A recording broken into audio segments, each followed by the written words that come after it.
Hi everyone. So it is 12:10 and we are going to start our panel presentations. Again, this is Pilipinx Essential Workers, Colonization, Delano, and Beyond, held by the Association for Asian American Studies and Eastwind Books of Berkeley. I will be moderating the panel today. My name is MT Vallarta. I am currently a poet and PhD candidate in ethnic studies at the University of California, Riverside. And it is my great pleasure to moderate this conversation and introduce our wonderful panelists. So I'm going to go ahead and read their bios, starting with Patty Enrado. Patty Enrado's debut novel, A Village in the Fields, was shortlisted for the 7th William Sairan International Prize for Writing Fiction in 2016. The historical novel about Filipinos and the American farm labor movement was published by Eastwind Books of Berkeley. And then we have Tony Robles.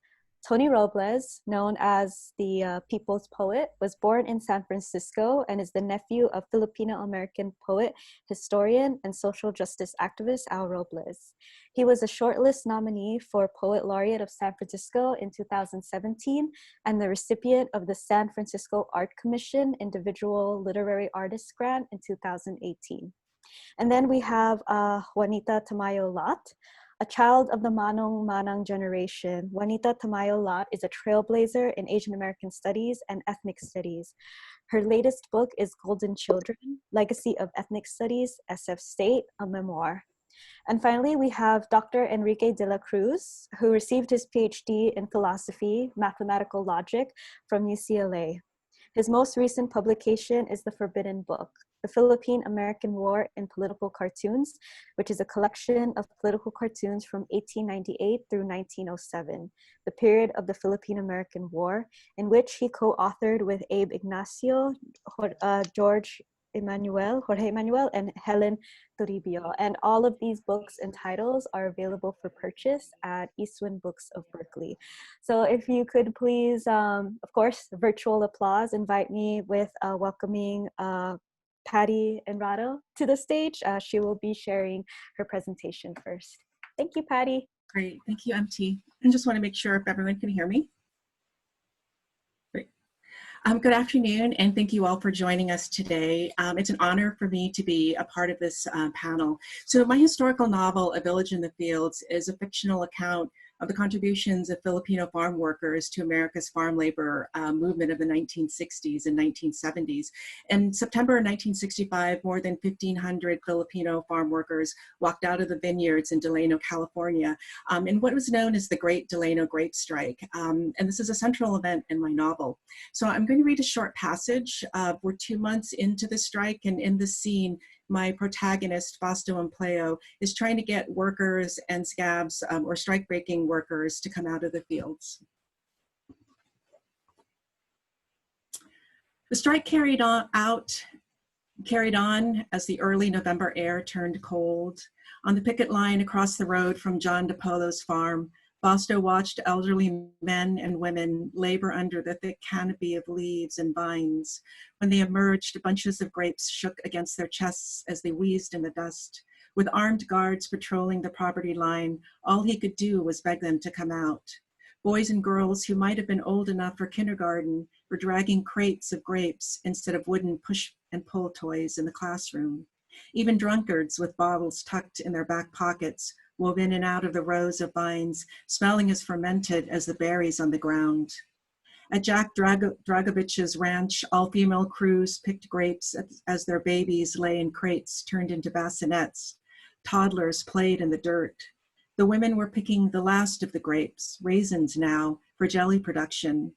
AWOC and the NFWA succeeded in keeping local workers out of the fields, but the growers recruited scabs from Bakersfield, 33 miles to the south, and Tulare, 30 miles to the north, and now as far away as Arizona and Texas.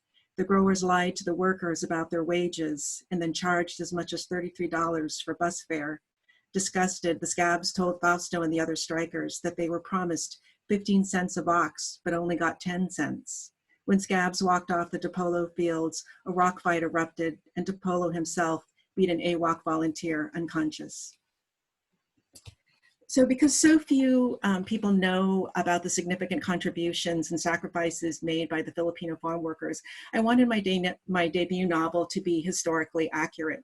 But with the releases of Marissa Roy's documentary, the Delano Manongs, Little Manila is in the Heart by the late Don Mabalon, and more recently the children's book that Don co-wrote with Gail Roma-Santo, Journey for Justice, The Life of Larry Itliong, our legacy is becoming better known, but there's still a long way to go and to get our history properly recognized. So the work of the unions back in the 1960s and 70s, you know, the great strikes and the boycotts, the tough negotiations, and the tireless work for passage of legislation to protect farm workers resulted in better working conditions for all farm workers.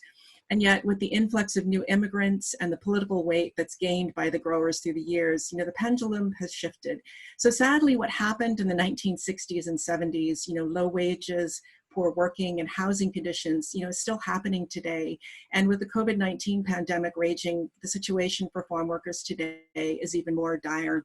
So Purdue University is tracking the impact of COVID-19 on agriculture and its workers. And the university estimates that more than 93,000 agricultural workers have been infected with COVID-19, with the most in Texas and followed by farm workers, you know, in California. So racism has also become even more overt in our country these days, you know, which also puts farm workers, you know, all people of color in peril. So first wave Filipinos who immigrated to this country in the 1920s had to confront racism. Filipino labor leader Larry Itliong once said, "You and I know Filipinos have always been exploited by everyone here, even after the Filipinos fought for this country in World War II. I became a labor leader because I saw crimes committed against our countrymen. I won't let it continue with my children or your children."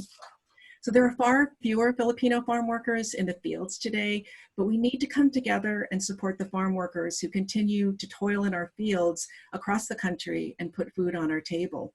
So while Larry Itliong looked after the rights of our countrymen and his, he also proclaimed, "I stand for every farm worker in these vineyards. We work hard for Filipinos, Mexicans, Blacks, whites, and Arabs." So Larry really had a sense of inclusivity, really thought about the united community. So today we need to invoke the legacy of our Filipino labor leaders and our manongs to fight for equality for all. You know, our legacy is something to be very proud of, but we need to make it meaningful to all and meaningful in today's very chaotic times, especially to our community and to every farm worker in the fields. Thank you.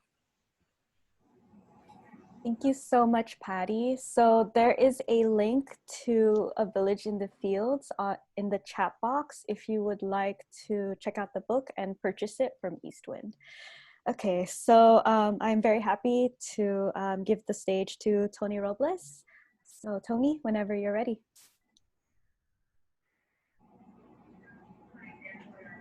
Unmute. I always forget the mute button. Good afternoon, everybody. I'm Tony Robles.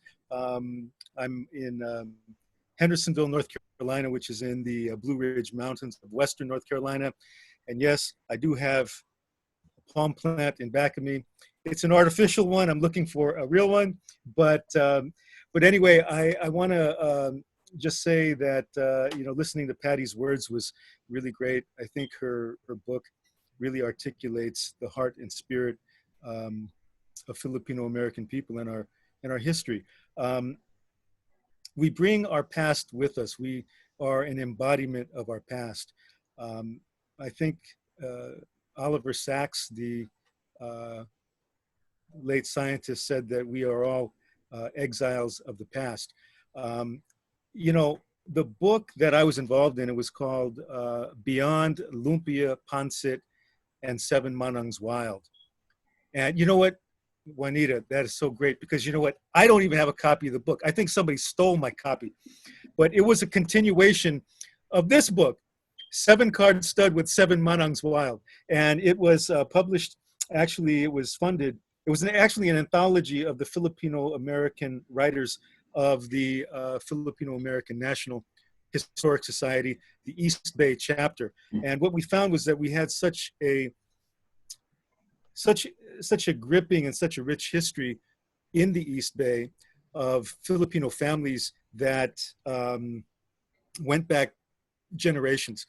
And many of the folks that were written about were of the bridge generation, meaning, sons, daughters of the Manongs born in the 1940s. I have a large family of bridge generation aunties and uncles. Um, so again, that bridge generation is oftentimes overlooked. Um, Peter Jamero actually wrote a book called The Bridge Generation. And Peter Jamero has a blog that keeps up with bridge generation Filipinos in the news and things that they're doing. Because many of that generation, ended up getting involved with many different aspects of life, politics, working in various fields. But again, food is a bridge. I like to think of that book as being a bridge into the past, a bridge into the smells and the sights and the sounds of who we are as people. We have to remember really our history, and it's books like this that are so poetic that give us a view into who we are and what our history is. Because if we don't remember what our history is, then we're going to repeat it. Especially now with all of the overt racism that's going on in our country. And I just want to read a poem from this book, which is connected with the other book. Again, somebody ripped me off. I don't know what happened, but this is just a poem about my grandmother. Most of my uncles and aunts didn't learn how to speak Tagalog or Ilocano because it wasn't something that was, it wasn't encouraged in those days. You were encouraged to speak one language. And that went on until we used to hear grandma pick up the telephone. And this is what would happen. I used to hear grandma talk on the phone in Tagalog, in the front room, on the couch. And it was in those moments when she seemed to be the happiest. Laughter rang across the ocean, over the rooftop, in the attic, through the pot of adobo and under the pot of rice, and over that beige rotary telephone. And her voice became music.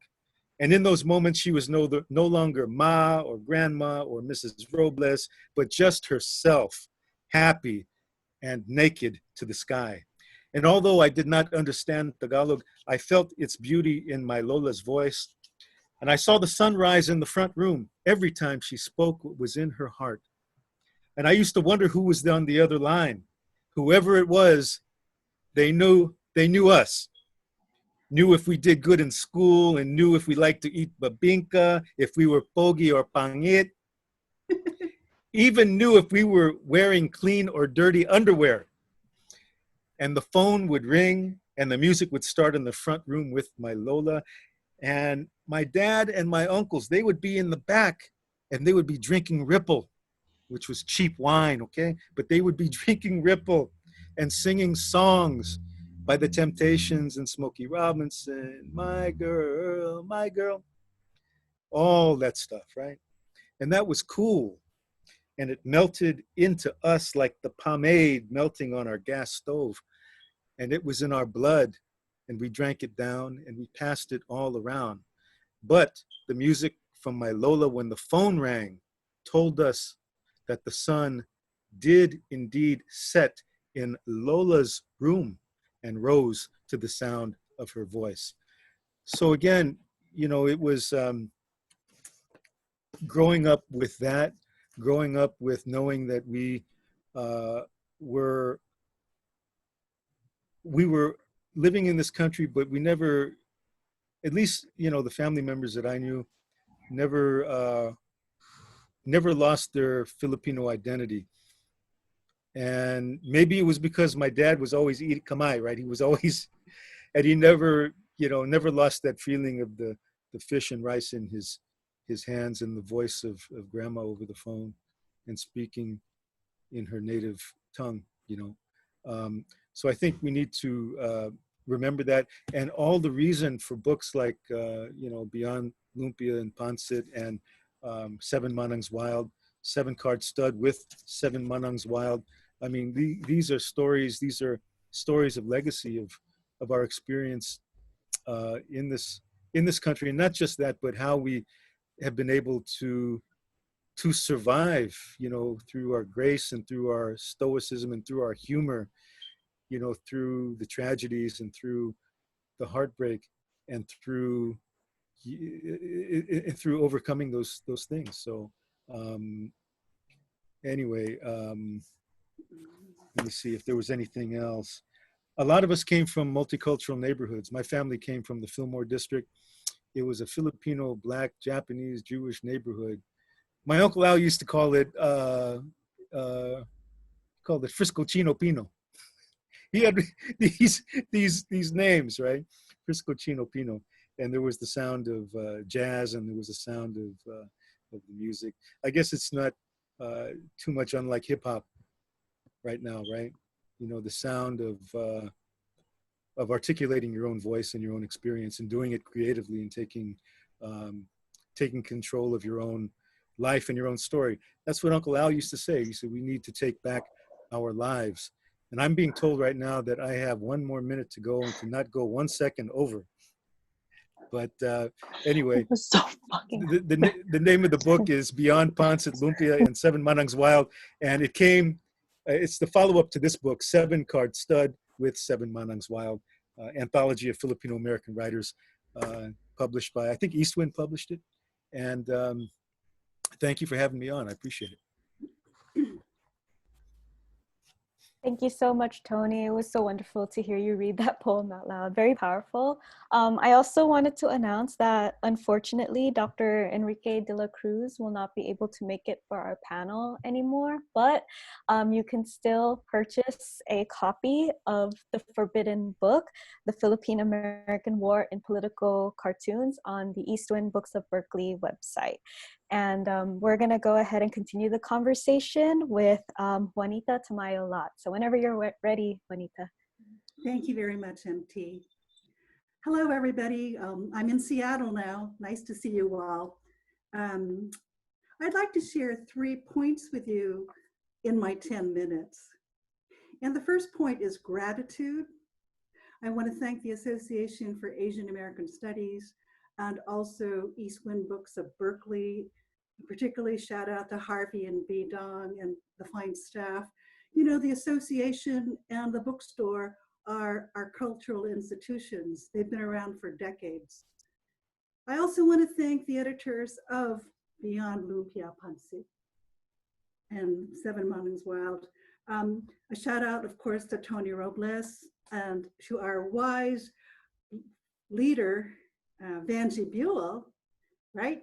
Edwin Lozada, Ellie Luis, Evelyn Lilukisen, Mirna Zilzata. I came very late to this book project. I just come back to San Francisco from the Washington, D.C. area. This was around 2013. I think most of the book was already put together, but the editors went ahead and invited me, and they encouraged me to include some of my work. And I was quite touched. And the reason is because my work was like 4 decades old. It was from the 1970s. But the editor said that my work was still relevant to today. And so I did. And the first poem that I put in there was called Hey, Brown Man, which some of you may know. It's a tribute to the TWLF, my brothers at San Francisco State, City College, and UC Berkeley. And San Jose State. My other poem was Uncle Paul Lives on Mina Street in San Francisco. This really is about my Uncle Paul, who was the chef at the National Press Club in San Francisco. He lived in the South of Market area. It was called Central City, along with the Manongs. That was a very viable community, still is. But my third poem was called Human Removal, which was about the gentrification and redevelopment in the Fillmore Western Addition, where I grew up as a child. And I guess those things are still relevant today. Also, I want to express gratitude to the audience and to all who've labored in the fields and vineyards for 2 centuries to document the Pilipinx essential workers through the written word. So after gratitude, my second point is, what is essential work? Who are the essential workers? On a basic level, essential work is work for survival, like putting food on the table. It's manual work, it's sweat work, it's dirty work. And then after you do the manual work, then you can go beyond to non-manual work. I see 3 perspectives about work. And on the first one is the worker's perspective. It's also the union perspective. And that is, labor is essential. Workers, the labor force, are essential. Dignity of the workers is paramount. And all work has value, because all work entails craftsmanship and ownership by the worker. And this work is for the common good. Second perspective is the capitalistic, where work is hierarchical. There is a division of labor and segregation of the workforce. Workers can be divided, they're moved around, they're interchangeable, they're disposable parts, tools like cogs of a wheel. Now, the purpose of this capitalistic work is profits for the owners of the means of production. It is not directly for the common good. My third perspective is one that I've developed over several years, and I only see 2 kinds of work actually, what I call mother work, and everything else is other work. Mother work and other work. And I don't mean that you physically have to be a mother, but what characterizes mother work is unconditional love. You have to be willing to sacrifice for other people. You have to be willing to die for other people. You know, like our healthcare workers, like our food workers, you have to directly serve the needs of another human being in real time and in real space. It is not a virtual presence. It is analog, not digital. And now with the virus, we are beginning to understand the destructiveness and the limitations of things like telework and digital work. My third point is the added value of the work of writers. You know, after doing the essential work, like for me as a mom, to nurse my baby and then put him to sleep, or for the farm worker to sow the seeds and then harvest the crops, after you do that manual dirty work, it's like you pause. You have time to reflect, and you have time to abstract. So you can do intellectual work, observation, documentation, analysis, and synthesis. We turn to writing to ensure that the stories of essential workers continue to be told, that they continue to endure. The added value, in my view, of the work of writers is to bear witness. The added value of the work of writers is to bear witness. So I want to close with 3 examples of witnesses as we move from Delano to beyond. First witness, many of you know, Carlos Bulasan. Carlos Bulasan in the 30s, 40s, 50s, and 60s worked in the California fields and Alaskan canneries. But Carlos balanced manual essential work with the life of the mind. You know, he was self-educated. He went to almost every library, read everything he could. And he wrote, you know, he wrote like for the Saturday Evening Post. He wrote for mainstream American publications way back when. And he wrote, as you know, of the classic, America is in the heart. You know, when somebody like Jose Antonio Vargas talks about who is defined as America, well, Carlos already defined it for us. America is in the heart. And you know that as an introduction to many students of Asian American studies, ethnic studies, American history, and world history. Because what Carlos Bulusan talks about is about what is good and what is bad about the United States. The second witness is someone who died recently, Alex Tizon, T-I-Z-O-N. Alex was a Pulitzer Prize winning journalist for the Los Angeles Times and the Seattle Times. His posthumously published book, Invisible People, is a collection of his newspaper articles over 2 decades about the marginalized, about the alien, about the forgotten, about the disposable. But he is probably mostly known for his June 2017 article in the Atlantic magazine. It was called My Family's Slave, about Filipinos who hire other Filipinos and treat them as slaves. The downside, it was really, it struck a nerve in a lot of people. Atlantic said it had the most responses of an article ever. The sad thing about that is Alex didn't know that it was going to be published. He died as the phone call was coming in that it was going to be published in the Atlantic. The third witness, and very relevant to today's time, Maria Ressa, R-E-S-S-A. Maria is an internationally known journalist and the CEO of Rappler, a social news network. And you know, she was one of the 2018 Persons of the Year chosen by Time magazine. And she was honored for her courage to speak truth to power when facts become debatable. Maria highlights the role of social media in rapidly spreading disinformation and misinformation through local and global networks.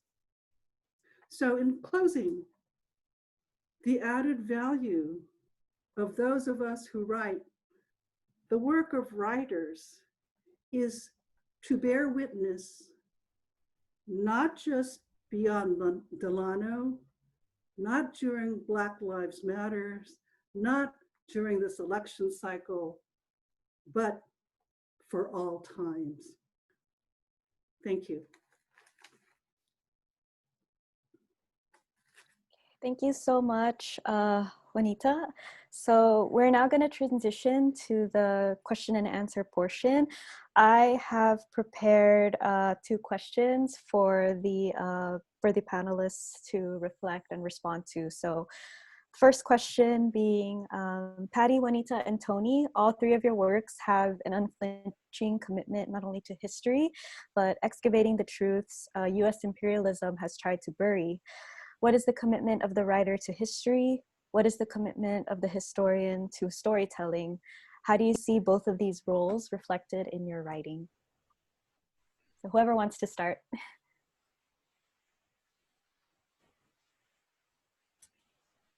This is Patty. I'll go ahead and start. I think that the historian's role and the fiction writer's role, there's a place for both at the table, for the historical aspect, but also for in the fictional world is, I think, I loved what Juanita said about, bearing witness and telling the truth. Also, I think, which is also important, is, creating empathy.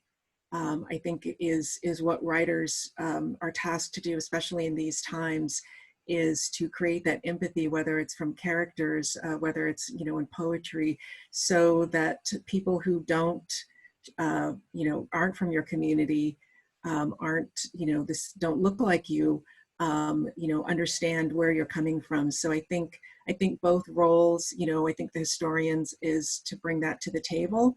All the things that are buried that aren't in our history books. But also I think the writer's role is, to create that empathy and make people who don't know, that other side, that they now understand, what that other side looks like.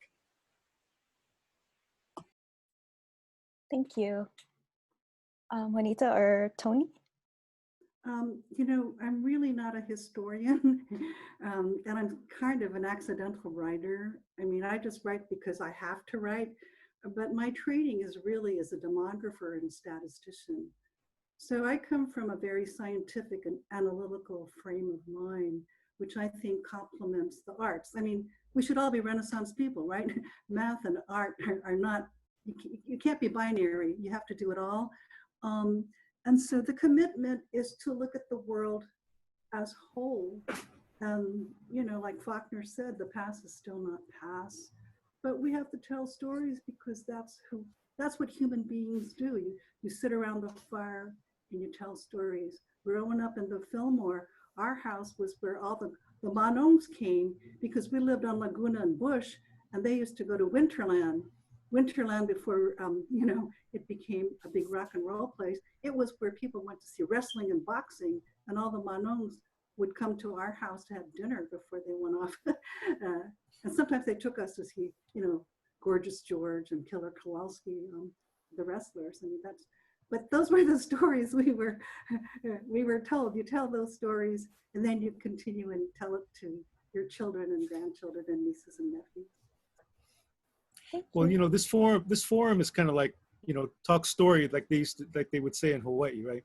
Talk story, get together, and that's a way that you know who you are and where you're from, and the history of your people. It gives you a rooted sense of identity. I want to say, as a storyteller, I'm interested in truth, and if you're a fiction writer, you're not necessarily writing things that really oftentimes happen, but you are addressing a human truth. There are storytellers. Storytellers are very important in our society. It's the job of a storyteller to relate stories, to touch, and to affect some kind of reaction or change. So, that's important in our community narrative. The storyteller is there to tell the story. That's the function of the storyteller. You also in the community have wisdom keepers, many of whom are elders. A wisdom keeper and a storyteller are not mutually exclusive. Storyteller tells a story. A wisdom keeper, that's a different thing. It's not, a storyteller and a wisdom keeper are not necessarily the same, although they can be the same. Again, as poets, as artists, it's to pull our coattails and to give us a mirror of ourselves, because we're not going to get it necessarily through social media. We're not going to get it in the line at McDonald's. It's not, as James Baldwin said, a transaction at the bargain basement, right? That that there is a price that comes to being a storyteller. There's a price that you pay to being an artist, but then that cost is shared with whoever's reading or whoever's being touched by our work, and that the price that's exacted is a person becoming more aware of who they are, becoming more engaged with community, and actually questioning the world around them. Thank you so much. So for our audience members, you are welcome to ask questions as well. Feel free to type them up on the chat box and I'll read them out loud. And while you're doing that, I did want to pose a second question. So according to the Los Angeles Times, Filipinos are dying from COVID-19 at an alarming rate, with Filipinx Americans accounting for at least 35% of COVID-19 deaths in California's Asian population. What are your thoughts on the vulnerability of Filipinos under this pandemic, considering that a large number of Filipinxes work in the health, hospital, military, entertainment, and service industries? How are these vulnerabilities reflective of US empire in the Philippines? Kind of a really big question, but whoever wants to start.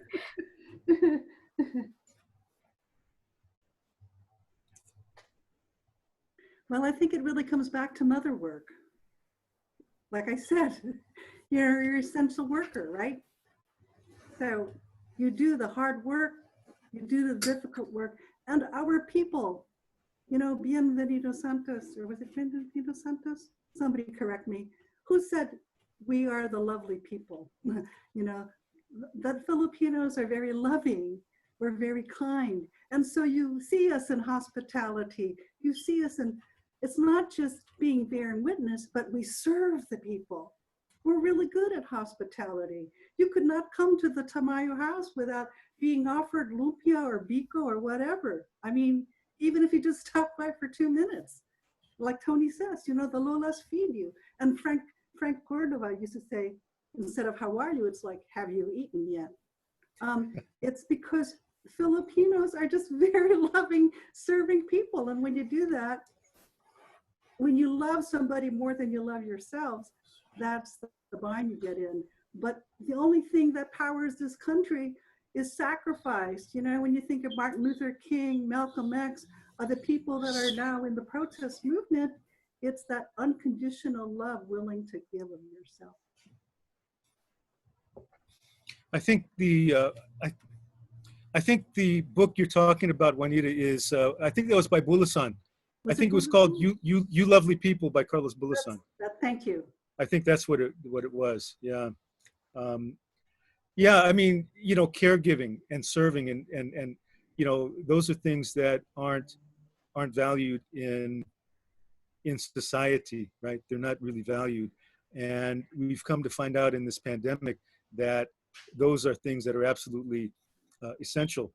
You know, we live in a system where we are serving that. We are serving money, you know, and it's exposing, COVID has really exposed all of these holes in our society that go back to colonialism. It goes back to, you know, this is a different virus, but the effects are very much the same. You have a lot of deaths of certain people, black and brown predominantly, you know, and it's black and brown for the most part that keep the economy going.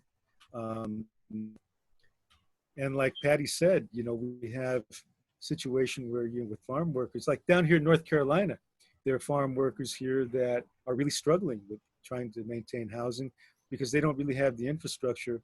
And not even just farm workers. I'm talking about people of color in general. They're working, you know, service jobs, and they don't have, you know, access to proper health care, so that when something like this happens, they don't have the proper support, and they're like one paycheck away from being out, you know. And yeah, it's a lot of this, and it's very complicated. I mean, it all ties in with history and racism and legacy and a lot of different things. Yeah, I'll just add on to what Tony said, that really COVID is like a Band-Aid over a wound that's been ripped off, because those, as Tony said, those problems have been there. It's just now being exposed. You know, it's not surprising that COVID-19 is going to impact those who, you know, don't have health care, don't have, you know, proper housing, you know, not a livable wage. So it's not surprising that they're the ones that's being impacted first. So the problems have always been there. It's just that, you know, now that we've seen what COVID-19 is doing, you know, what's the next step? You know, once we get past this pandemic, hopefully that we're not just going back to normal with all the people who don't have a lot of things, you know, basic rights. So I think that, you know, that's just something to think about after we get through this pandemic. Thank you so much. So we have a question from an audience member. Carolyn asks, what are y'all's thoughts on this virtual space space as a newish mode of hospitality, and Pilipinx, Filipino positionality worldwide.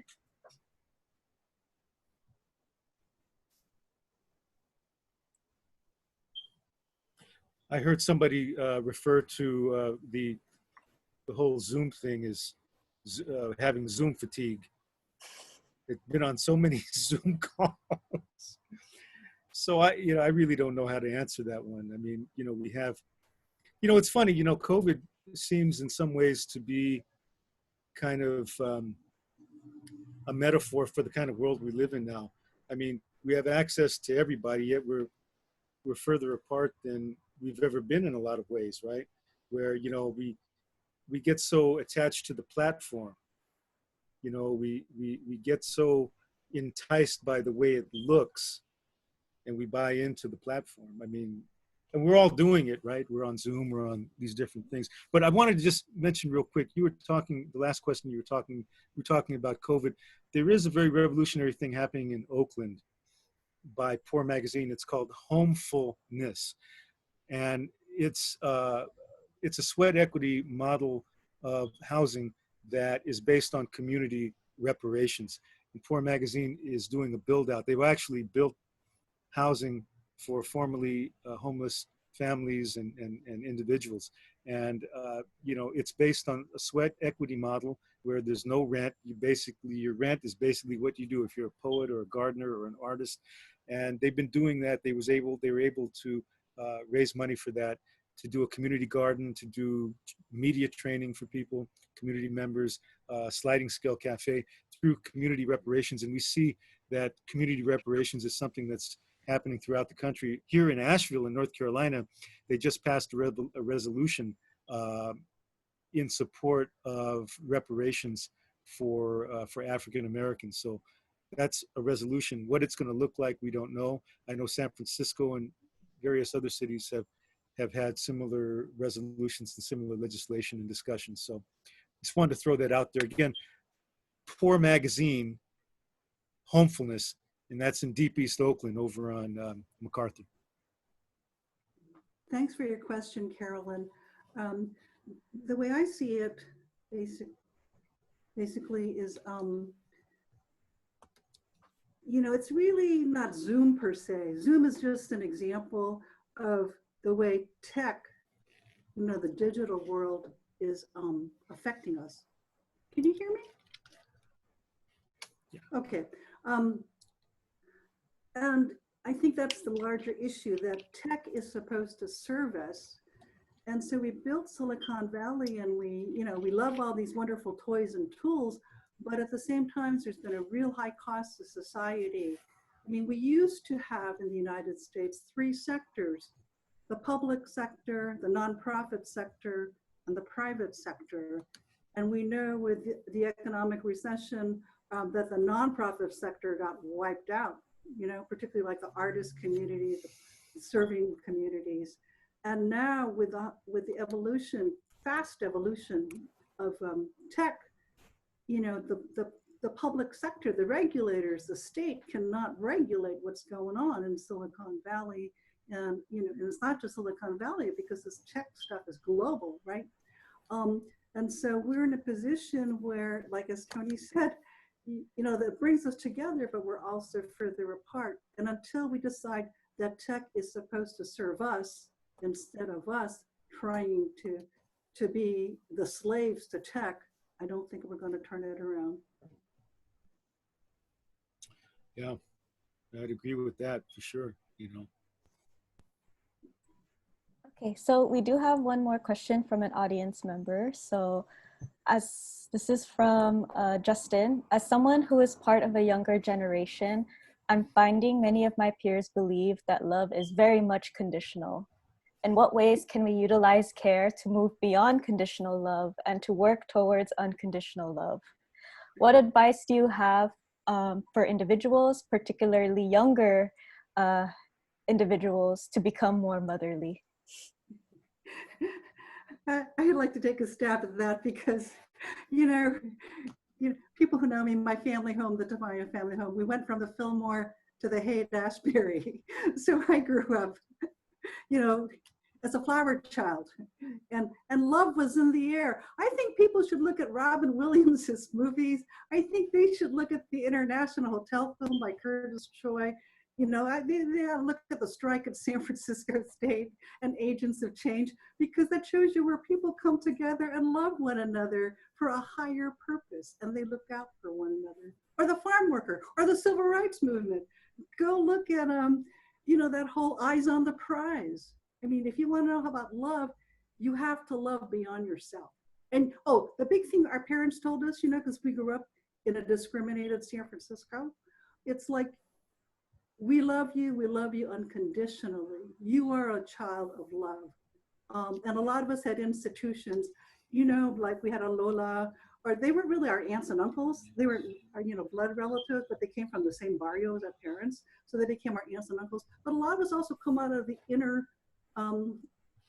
city parochial schools, you know, the Catholic Church.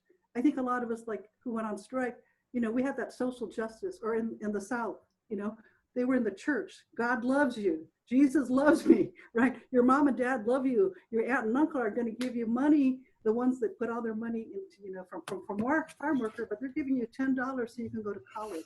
That kind of love, that's why things like ethnic studies is important, because a lot of kids say that that's where they find love. Yay! I like that, Tony.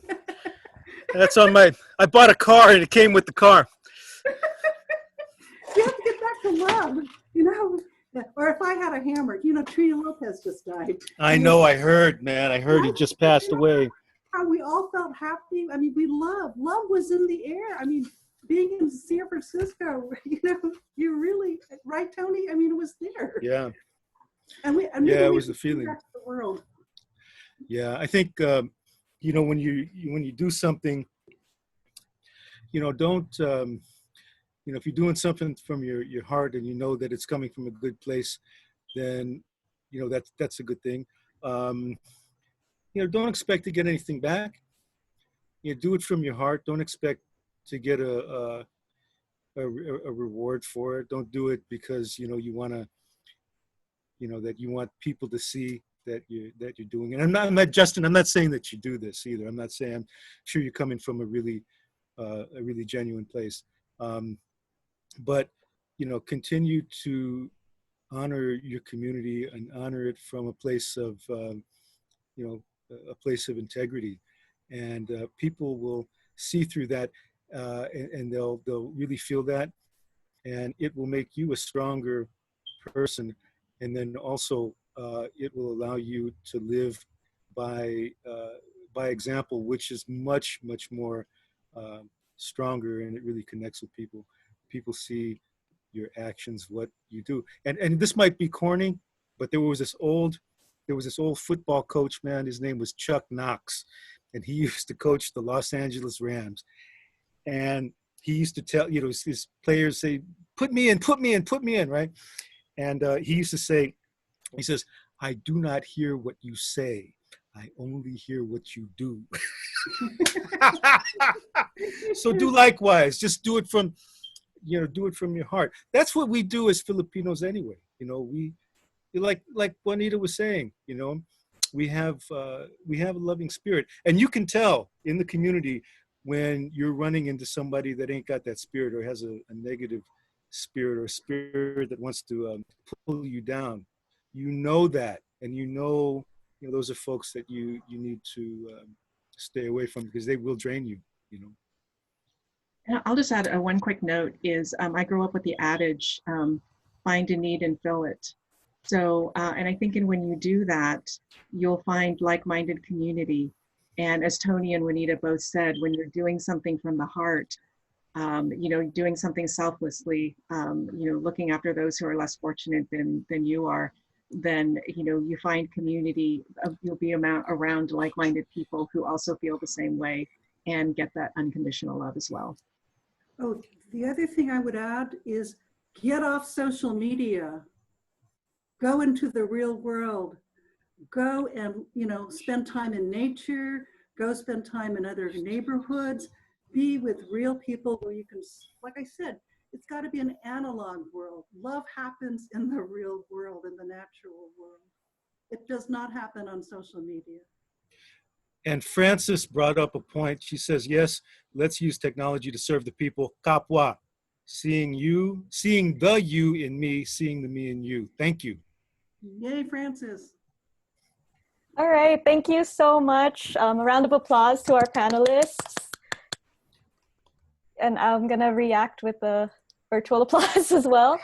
So I wanted to thank everyone for joining us for this panel, for this conversation today. And before we go, we do have one last announcement from Eastwind Books.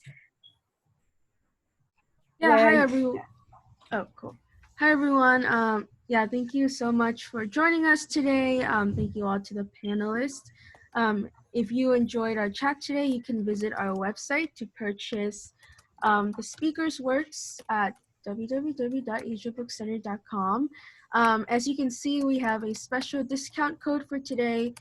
You can get 20% off the books, and that offer is valid until, I believe, the end of this month. Eastwind is also doing curbside pickup if you want to swing by and pick up the books, and we have more events lined up this month if you want to check it out at our website or Facebook, whatever. And yeah, here are the wonderful books that all our panelists are involved in. Yeah, lastly, because of COVID, we really depend on online orders to keep our bookstore up and running. So if you would like to continue supporting the bookstore, our operations, and ability to host more events like today's, feel free to make a donation. And yeah, once again, just thank you so much, Patty, Tony, and Juanita, and MT for hosting, and the Eastwind team for pulling this event together. Yeah, I really enjoyed it, and I hope we all took something away from it and continue having this discussion. So yeah, thank you all, and I hope you all have a great rest of your week. Check out Eastwind Books. Yeah. Thank you. You. Bye, everyone. Take care. Yeah.